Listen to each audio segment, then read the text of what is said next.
Remue ménage. Remue ménage.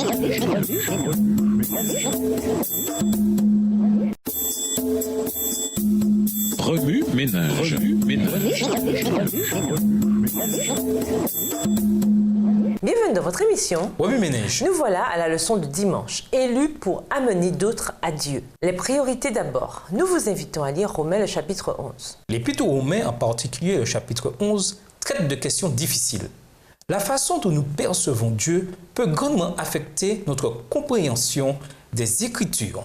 Dieu n'est pas intemporel, c'est-à-dire qu'il ne répond pas aux critères d'intemporalité de la vision philosophique classique. Nombre de présuppositions au sein du christianisme se fondent sur les philosophies de Platon et d'Aristote. Au cœur de leur enseignement, leur Dieu était intemporel.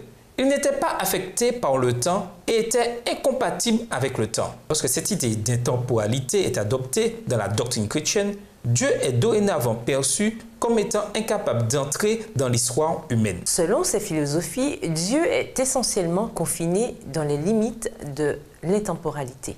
Si tel était le cas, cela signifierait que dans l'éternité passée, il a ordonné tout ce qui se produirait, puis s'est assis et en a surveillé l'accomplissement, totalement impuissant à intervenir, puisque le changement est inacceptable pour celui qui est intemporel. Ce faux concept donne une vision déterministe de Dieu et suggère qu'il a déjà décidé qui sera sauvé et qui sera perdu.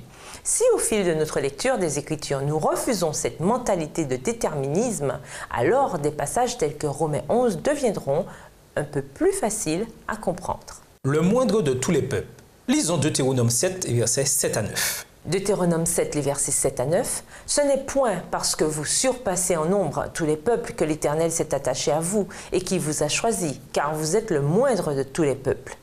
Mais parce que l'Éternel vous aime, parce qu'il a voulu tenir le serment qu'il avait fait à vos pères. L'Éternel vous a fait sortir par sa main puissante, vous a délivré de la maison de servitude, de la main de Pharaon, roi d'Égypte. » Verset 9. « Sache donc que c'est l'Éternel ton Dieu qui est Dieu.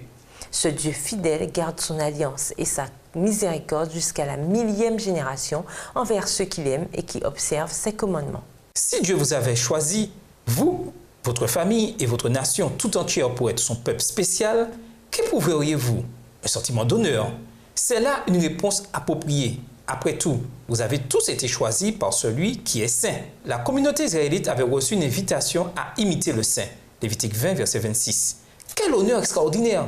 Malheureusement, ce sentiment d'honneur peut rapidement se transformer en droit et en orgueil. Comme si quelque chose de naturellement remarquable chez les Israélites avait poussé Dieu à les choisir. Y avait-il quelque chose de naturellement remarquable au sujet d'Abraham?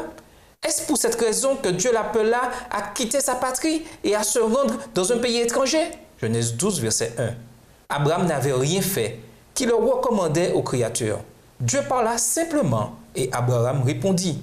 Il appela Abraham non parce que ce dernier avait quelque chose de spécial, mais parce que lui, Dieu, a quelque chose de spécial.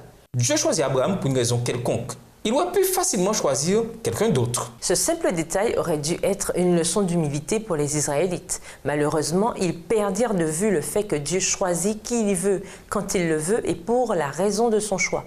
Tandis qu'ils erraient encore dans le désert, Dieu dut leur rappeler qu'ils n'étaient pas supérieurs aux autres. Il leur rappela aussi qu'ils n'avaient pas été poussés à les choisir en raison de leur nombre et qu'ils étaient le moindre d'entre tous les peuples. Deutéronome 7, le verset 7. Seul l'amour avait motivé son choix. Deutéronome 7, verset 8. Les Israélites n'avaient rien fait pour être élus. Ils devaient accepter librement cette élection. C'est par la grâce de Dieu qu'ils furent choisis. Romains 11, verset 5. De l'exclusion à l'inclusion. Lisons Romains 11, versets 11 à 24. Romains 11, les versets 11 à 26.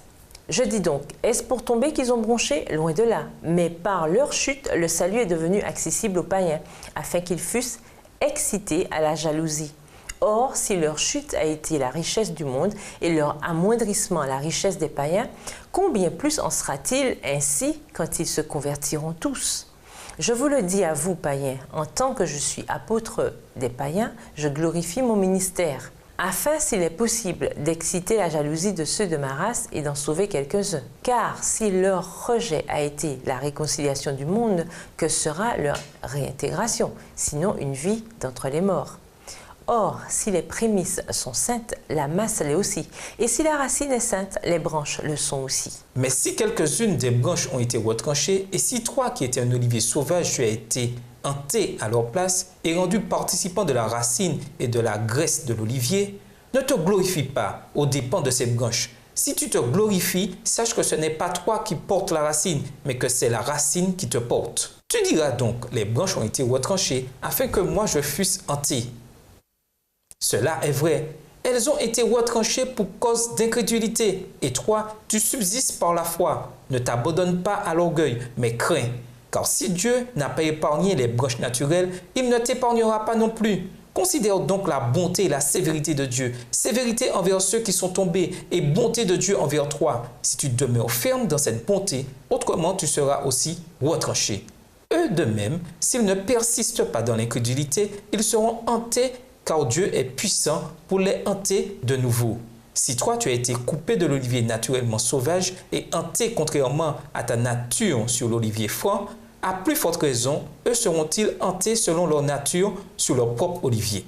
Les Israélites furent choisis par Dieu pour être de vivants exemples de ce qui arrive lorsque l'humanité demeure dans l'alliance et dans la communion avec son Créateur. Cette nation étrange, qui n'avait qu'un Dieu, qui considérait un jour comme jour de célébration et d'adoration et qui suivait 10 principes directeurs, était unique. Les Israélites étaient différents et cependant étrangement bénis. Ils semblaient prospérer en temps de guerre. Leurs citoyens jouissaient d'une meilleure santé et ils possédaient un pays extraordinaire. La vie d'Israël en tant que peuple choisi devait attirer les autres pour qu'ils se joignent à cette communauté et reçoivent les bénédictions de Dieu. Après qu'Isaac eut été sauvé du sacrifice, Abraham reçut la promesse qu'à travers sa descendance, Dieu bénirait toutes les nations de la terre. Genèse 22, verset 18. Israël fut donc choisi et béni pour que les autres puissent être bénis et au bout du compte se retrouver au sein du peuple élu de Dieu, de ceux-là même que Dieu avait choisi. Pour décrire ce phénomène des gentils devenant une partie des Juifs, Paul utilise la métaphore d'une branche greffée. Romains 11 et versets 11 à 24. Les gentils peuvent être greffés sur la racine, c'est-à-dire la famille de Dieu. Ils peuvent ne pas avoir été inclus dans la racine, mais grâce à l'amour de Dieu, les branches étrangères ont une occasion d'être greffées sur la racine.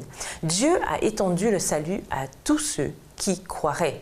Ce qu'il y a de magnifique dans la métaphore de Romains 11, c'est qu'aucune branche n'est rejetée de la racine. Tant que la branche accepte d'être greffée, le processus de greffe se produit. La clé, croire. Nous vous invitons à lire Romains 10. Selon Romains 10, croire en Jésus-Christ est chose vitale. Paul l'explique très clairement quand il cite Ésaïe, Romains 10, verset 11. « Quiconque croit en lui ne sera pas déçu ». Pour être sauvé, il faut croire en Jésus. Cependant, Paul soulève une question intéressante au verset 14. Comment peut-on croire si l'on n'a pas entendu? La question est la même pour nous aujourd'hui. Comment ceux qui ne sont pas nés au sein de l'Église peuvent-ils croire s'ils n'ont pas entendu? Et qui le leur dira? L'amour de Dieu doit nous presser. Nous devons annoncer aux autres la bonne nouvelle de Jésus afin qu'ils puissent être sauvés et invités à leur tour, leurs semblables, à se joindre à la grande famille de Dieu. Premier ménage. Pourquoi l'humilité est-elle nécessaire lorsque nous utilisons un langage tel que choisi, élu et reste? Si Dieu n'empêche personne de se joindre à la communauté de foi, alors pourquoi est-il aussi difficile pour ceux qui en font déjà partie d'accepter ceux de l'extérieur? Pourquoi la compréhension de l'amour de Dieu est-elle fondamentale pour bien saisir l'idée de l'élection? Au revoir. Et à demain si Dieu veut. Remue ménage. Remue ménage.